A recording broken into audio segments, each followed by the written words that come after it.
સ્વાગત છે તમારા બધાનું નવા મિની વ્લોગમાં ને મને ખબર હે કે ખીયર વહી ગઈ પણ વરસાદ દીદીની તબિયત ખરાબ થઈ ગઈ ને એટલે હવે વ્લોગ હું મૂકીશ.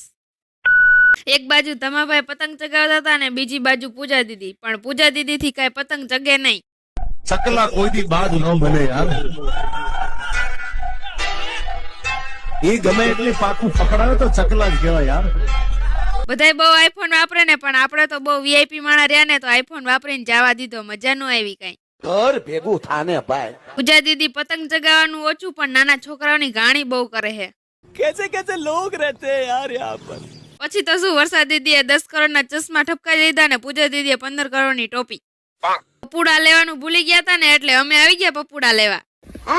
પપુડા લીધા એટલે કોઈ હખણું તો રે જ નહીં, એટલે વરસાદ દીદી અને જીજુએ રસ્તામાં પપુડા વગાડવાનું ચાલુ કરી નાખ્યું. પપુડા લઈને ઘરે આવ્યા ને તો ધમાભાઈને તો નાસ્તાનો ટાઈમ થઈ ગયો હતો. तो क्या नाचो भाई. પછી તો શું, જીજુ ને માનસી દીદી બે આવી ગયા મેદાનમાં. અરે પતંગ ચગાવવાનું ચાલુ કર્યું.